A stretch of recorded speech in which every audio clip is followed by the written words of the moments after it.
Well, hello. I'm Janet Morana, the Executive Director of Priests for Life. Welcome to Oceans of Mercy. Well, something exciting is happening now on this weekly show, Oceans of Mercy, because in addition to Kevin Burke of Rachel's Vineyard, there will be other people hosting great guests. So today, I'm Janet Morana, as we said, Executive Director, Priests for Life. I also co founded the Silent No More Awareness Campaign, which is the largest mobilization of women, of men, of grandparents, of siblings, all who have lost a child to abortion, deeply regret that, have gone through healing, and now speak publicly. Why do they do that? People ask Janet. Well, very simply. Number one, to reach people who are still hurting, to know the Lord's mercy is here, the forgiveness is here. In fact, if you want to know how to find forgiveness, go to abortionforgiveness.com and you can find the nearest abortion recovery program near you. The campaign also wants to reach out to people to know that maybe you're considering an abortion. Listen to these stories. It really will change your mind. You'll see abortion didn't solve their problems, it created so many other problems. And finally, especially now, when we have such a debate going on about the overturning of Roe v. Wade, well, some people think women have to have abortions. You listen to these stories and you'll see no, abortion doesn't hurt women, it doesn't empower them, it damages them physically, psychologically, spiritually, and emotionally. And so, therefore, the campaign is reaching out to accomplish these goals, but we need you. So, you're going to stay tuned now because I'm going to give you a very unique opportunity because you're going to meet one of our regional coordinators for the Silent No More Awareness campaign. Her name is Bridget Blair, and she helps coordinate campaign activities up in Northern California. So, Bridget, welcome to the program. Thank you for having me. Oh, it's my pleasure. So now, Bridget, you have given your testimony. Tell us what places you've been to give your testimony. Most recently, I shared my testimony in April in front of our Assembly and Senate here in California in opposition of some of the Assembly and Senate bills that they're trying to pass here in California. And so I was a part of sharing my story to them to let them know about the harm of abortion. And then also, I was able to share at the West Coast Walk for Life in San Francisco in January. Great, that's fantastic. And of course, some people might say, "Well, okay, let's hear some details about Bridget and her abortion experience." So I'm going to take you back a little bit. I know you were quite young. You were 14 in high school, right? Tell us Yeah. the circumstances surrounding, the getting pregnant and then making that abortion decision. Tell us how that happened. Well, I was very naive, as most 14-year-olds are. And I grew up in a family, I was pretty much unsupervised. Both of my parents worked after school hours. And so I was fending for myself. And going into high school, I wanted love. I wanted to be accepted. I wanted a relationship. I was looking for just that relationship to make me feel good about myself, to make me feel valued, to make me feel accepted. And I met a boy in high school and we became sexually active. And I really didn't understand the consequences of that. I felt like everybody was doing it, so eventually I would, and I might as well get it over with. And it's such a lie. I didn't have conversations in my family about sexual intimacy and how precious it is in marriage. And so I was on my own to figure things out. And we became sexually active. I was 14, a freshman in high school, and I became pregnant. Well, both of my parents worked in our community. They're prominent citizens in our community, and they worked with children. And I did not want to shame my parents. And I felt like the only option that I had was to have an abortion to keep the secret. And that is the decision that I made. Well, at the time, at the clinic and in the parking lot, my boyfriend had asked me, "Are you sure you want to do this?"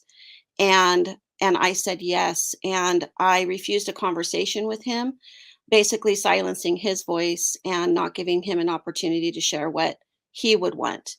And I went ahead, I wanted to keep the secret desperately, not to bring shame to my parents, and and so I went through with it. And now, here's an interesting question I'm going to ask you, because of course the whole discussion right now is about the possible overturning of Roe v. Wade. Um, I always say legality gives permission. So, in your circumstance, think back. If abortion wasn't legal, would you have sought an illegal abortion, or do you think you would have had to tell your parents and give birth to this baby? Tell me what your thoughts are. Definitely, I would not have sought an abortion. Abortion was it was convenient, it was presented to me. So at 14 years old, I didn't even know what abortion was. I wasn't in those conversations. I wasn't hearing about that. But when I went to my school counselor, which was the advice that I had received, I was a cheerleader in high school, and so I was around older girls. And they told me, go to the school counselor. And my counselor, she wrote me a note to go to the local Planned Parenthood. And so I walked just the several blocks, maybe 4 or 5 blocks to the local Planned Parenthood where I had a pregnancy test. And so it was just easy. It was made easy, and it was convenient. So if if it was not legal and the teachers were not giving students notes to go to the local abortion clinic, then it wouldn't have happened, I don't think. No, I would have never thought about it. Right. And then your baby would be here today, as an adult, right? That is correct. That is correct. And I have had multiple abortions, and so I would have all of my children with me today. Yes. Right. And so, tell us, because everyone, there's so much going on right now in the news where they're making it sound like this desperado thing. If Roe's overturned, women can't have access to abortion. But I've been talking a lot to the women of the campaign, like yourself, who've gone through healing and, are in a good place. But how does this make you feel emotionally right now that, if it wasn't for that, I'd have my children? Can you just give us a feeling of what are you feeling with all this debate now in the news? Well, there's mixed emotions definitely because hearing about this brings up a lot of things that I had to face, decisions I had to face. But I definitely, most definitely believe that women will be healthier and there will be healthier families without abortion. When a woman has an abortion, she takes it into not only does is she lacking as a mother and she does not have her children, but then she's bringing that secret into her marriage, into her future, and sometimes it doesn't even come up ever. And so the marriage and the family is already based on in deception, because when we can't be authentic, when we can't talk about what's happened in our past, talk about where our woundedness, maybe we're frustrated, angry, we snap at people, snap at our kids, snap at our husband. And sometimes women don't understand that that could be from a past abortion that they've had, that woundedness will come up and it can't stay hidden. And so that's why part of why this decision is so important in turning over this horrible and horrific just access to abortion and what that does to a woman and her future children and family. Right. Okay, so let's just go back to that abortion. You were 14. Basically, the high school, and this is what I warn people about. The high school guidance counselor basically swept you off and let you go have that abortion without your parents knowing. Um, Correct. Tell us about how did things when you went back to school after that abortion? What was life like? And then how much after that did you end up having a second abortion? So give us a framework here. Well, after that abortion, I remember leaving the clinic and my boyfriend had picked me up. And it was a significant moment because in that moment, I just decided never to talk about it again. And so I went into denial and I just went on life as usual with my daily activities and going to school like everything was normal. But inside of me, I had become numb. And one of the ways to be able to function with just this numbness and this feeling of shame and the regret was to turn to drugs and alcohol. And so I turned to drugs and alcohol, and I just dove right into more promiscuous activity. My boyfriend and I eventually ended up breaking up, and then my life just spiraled. And at that point, 2 years later, at the age of 16, I found myself pregnant again. Wow.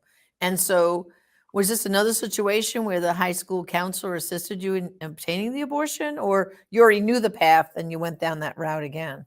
Right, I knew the path, and I chose to go down that path. With this particular abortion, it was very, very painful in how I had gotten pregnant, and so there was a situation there that I did not have a boyfriend at the time, and it was basically a one-time thing. And so I felt very, very desperate, very out of control, very and one thing that I'm sorry if it's okay if I mention that Mhm. just the support of having family, being able to have conversations so that we know that we're not alone, because I felt very alone and isolated, and I felt like I didn't have a choice. I didn't there was wasn't a there was a father, but I didn't really know the father, and so at that point, I just felt like I needed to cover up more of my shame, more of the bad decisions. I wanted the facade that everything was okay in my life to be there, and for I didn't want people to know how messed up I was and what I was going through. And Right. so it was easy. I made that appointment, and I had a friend drive me, and then I terminated that pregnancy. And so now you're 16 in high school, two abortions. Mhm. And you're saying like your behavior did change, abusing drugs and alcohol, becoming more promiscuous. Did your parents notice any kind of behavior change here? They did.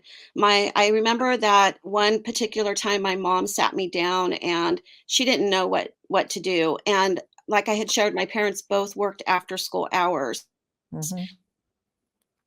I think maybe she felt desperate too because they could see a lot of weight loss from the drug use. I was isolated from my family. I would stay in my bedroom. I wouldn't be involved in game night and things like that. I just stuck to myself. And so she did pull me aside at one time and she asked me if I wanted to go to counseling. She asked me if I wanted help because she didn't understand what was happening. And of course, I wasn't opening up to her and allowing her into my pain and into what had happened and the choices and I just said no. I shut it down, and then it was a one-time conversation. Wow. Wow. Mhm. Okay, and now okay, that's two abortions, and I mean, I just can't imagine the you're having to deal with this all by yourself. And what I tell people all the time is, it's so difficult to reach out for help because the abortion industry they tell you right, oh, it's no big deal, have the abortion, you'll be back in school tomorrow. That's the lie they tell you, isn't it? Yes, it is.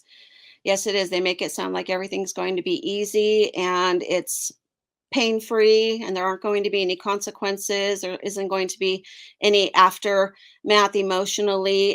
But basically they're just getting you through the door. They're getting you through the door. And so there isn't any type of counseling where they're sitting down. And that was an experience that I had with my next abortion, was that I actually had said no when I was on the table and I was crying on the table, and the nurse said, "You don't want to do this, do you?" And I said, "No, I don't." Well, they're not giving you any type of support. They're not giving you any options, education. They're not talking about what the consequences could be, and so you go into it blindly, but you can't escape the pain and what happens to Right. you when you have an abortion. So, how old were you when you had the third abortion? When I don't remember my age. There's a lot of how, because of the drug and alcohol abuse and my lifestyle, what it had turned into, it was just time. It's just time. But I was out of high school at that time, and I believe I was 19 or 20. Wow.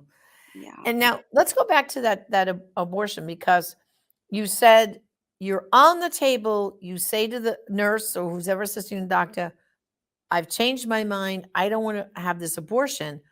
Did they didn't let you get up from the table at that point? No, she said it would be over soon. And so So she was yeah. looking down over me, and she could see that I was crying. And she just said it'll be over soon. So where's the freedom of choice, right? I mean, Right. the other side, they make it sound like it's empowering. This is a freedom of choice. Here you're saying, I changed my mind. No. Any other operation, if the patient is on the table, and first of all, the doctor talked to them before they even get in the operating room. But can you imagine if you're about to undergo, just say I'm going to have knee surgery or something, and I say to the doctor right before the surgery, "No, doctor, I want to put this off. I changed my mind." Do you think that doctor's still going to operate? Of course not, right? Right. Because he would be up for a lawsuit if something happened. But here with abortion, all the rules go out the window, don't they? It's crazy. I mean, you were saying, I changed my mind, tears streaming, and yet they basically forced an abortion on you at that point, didn't they? Yes, and that's what excuse me, that's what I shared with the California legislatures when I shared my story with them testifying against some of these abortion laws, was that my choice was denied. My no was denied. And they silenced me and they kept me on that table. And so, it's important for our stories to be told. That's why Silent No More is so important, because we need to share our stories, because they're just hearing one side. And we need to rise up and we need to let them know that, hey, women are they're being manipulated. They're being manipulated, and there are forced abortions. These things are happening and we can't deny it. Yeah, absolutely. Absolutely. So now you have your third abortion. This was obviously now a forced abortion against your will. Um, how long did it take after that abortion for you to find healing? What happened? I started having anxiety, and I was in a state where I pretty much could not function any longer. I had a drug overdose, and then anxiety just took over my life to where I couldn't drive my car, I couldn't sometimes leave my house, and different things like that happened. And I had remembered, well, I went to Catholic school when I was in 6th, 7th, and 8th grades. I actually begged my parents to send me to our local parish's school, because I knew that I needed something in my life, and I wanted stability in my life, and I knew it because I saw it in the other kids. And so I was introduced to Jesus and to what he did at that time for us, and I felt loved, and I was introduced to Jesus, the one who gave his life, for his love for me. And so, even though it didn't stick and I didn't make a commitment at that time and my life was out of control, I always went back to that love that I knew was there. And so, when I was having this anxiety and the drug overdose, and I didn't know where I was going, and I wanted to die. I wanted to die. I couldn't carry my shame and guilt anymore. I reached out to a friend, and she invited me to church, and that's where I was introduced to the forgiveness that was available, and to how my life could be redeemed, and these mistakes could be, or the sin, they're you think of them as mistakes, but it's sin, how it could be forgiven. And that, at that moment, my life changed, and it's been quite a journey of growth, a journey of healing. But um but through the strength of God, he's brought me through it. Okay. And Yeah. So now So I'm able you to encourage other women to pursue healing in their lives as well. Right. So you accepted God's mercy and God's forgiveness. But then, as we all know, there takes a few more steps to learn to forgive yourself. Did you go through an abortion recovery program? And if so, which one? I did. I attended Deeper Still. Well, what happened was I didn't know that when I was forgiven, I felt it. I felt forgiveness wash over me, and I at that point I didn't know where to go for healing, and I really didn't understand that I needed it. And so I just went through my life. But then what happened was by a divine appointment, I was introduced to a crisis pregnancy center. And then through my journey with that crisis pregnancy center, I became the CEO. And at that point, that was when I realized that I needed healing. And that is where I was introduced to different programs. And I went to the Deeper Still retreat in San Diego, California, here in California. And then that's where my healing journey truly began. But when I started working at the pregnancy center, I was introduced to the reality of what abortion is. And I saw a lot of the videos. I had to educate myself. I had to go deeper into what abortion was. And those videos are when I realized, oh my gosh, what did I do? What Right. did I do? They don't tell you what abortion is, and they don't tell you what happens to the baby. And they don't tell you the baby can feel pain. They don't tell you any of that. But when I realized that, I knew I needed healing, and that was part of the journey into the healing process for me. That's right. Okay, and then just to let us know a little bit further, did you ever marry? Did you ever move on? Were you ever able to have children, or no? How did your life, as you got healing, continue on? Yes. Well, I did marry. When I married, I was still in a broken state, and I didn't love myself. I hadn't gone through healing at that point, but we did have two children. I have two adult children. I divorced after 10 years of marriage, and part of that I do believe is because I was so unhealthy emotionally that I didn't know how to have a healthy relationship, how to communicate in a relationship. And but the marriage fell apart. I never remarried, so I have been single for over 25 years now, or 20 Wow. years. And I, really have just pursued during this time of singleness the healing so that I could live a life of freedom and wholeness, and so that my voice would be equipped. I do believe that as we heal, our voice is strengthened and equipped for us to share our stories to bring healing to other people. And that's been the focus of my life. I don't want anybody to go through the pain that I went through. I understand because of personal experience what it does to a person's life, and it's crippling. And That's right. so when we're healed and whole, we can release and bring that to other people so that they know there's hope. So they can see that there's hope from where they are in their pain to a place of living free from that pain and being able to have a life that is healthy and thrives. Yeah. Well, Bridget, your story is amazing. It's very compelling. And I hope, brothers and sisters, you will not let Bridget's story just rest here. You will repeat these facts, repeat these stories, because, like Bridget is telling you, you could be responsible for helping another woman from not going down this road, from not seeking an abortion because of telling them what happened to Bridget. And there's so many other women also with Silent No More have had similar experience to Bridget. This was not about freedom of choice. This was because they had no freedom, they had no choice, and there was no one to come alongside them and give them a real choice. So, and I want to remind you also, brothers and sisters, to go to abortionforgiveness.com. Again, abortionforgiveness.com.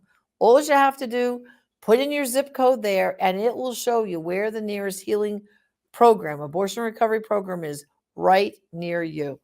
So, Bridget, I just want to thank you for being, again, so brave about going to the California legislature there and giving your story. Please continue to be silent no more. Continue to do that because I know it is making a difference. So thank you for joining me today. Thank you, Janet. Well, brothers and sisters, before we go, I think everyone needs to know a little bit more about abortion. And I'd like to invite you to get a copy of my brand new book, Everything You Need to Know About Abortion for Teens. Now, you just heard Bridget's story. She was 14 when she had her first abortion. But imagine if Bridget had read this book. Right in here in the middle, there's beautiful pictures of the unborn baby starting at 7 weeks. And I go through this 16 different pages of this beautiful unborn child. And in this book, I give the teens, and by the way, adults can learn too, all the facts about Roe v. Wade and how we got here and the landscape here in our country about on abortion.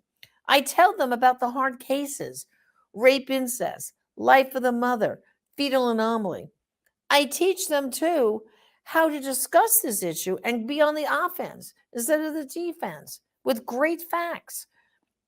I also talk to them about promiscuity, like Bridget just shared. When you go from a relationship to relationship, well, there's sexually transmitted diseases, and the facts are in here that this could be damaging to you. And I show the young people how chastity is the answer. This is a great tool. I hope many of you can get a copy. Go to abortionandteens.com where you can order a copy of Everything You Need to Know About Abortion for Teens. I will autograph it and personalize it for you. It'll make a great read this summer. And if you know any young person who just graduated high school, going off to college, don't let them go off to college where Planned Parenthood is lurking without reading this book. It will empower them to really be pro life. And you remember, brothers and sisters, as I always say, there are some abortions only you will be able to stop, and some lives you'll only be able to save will be you. And this book can be a tool to help you do so. Again, go to abortionandteens.com and get your copy today. Well, thank you for joining me on this Oceans of Mercy program. And remember, the forgiveness of the Lord is always here for you. And finally, go to abortionforgiveness.com. And even if you haven't had an abortion, you can reach someone who has, and maybe they're locked in that shame and they need an understanding voice. So I'm going to count on you, brothers and sisters, to spread the oceans of mercy wherever you go. This is Janet Morana, Executive Director of Priests for Life. Thank you for joining us on the Oceans of Mercy. God bless.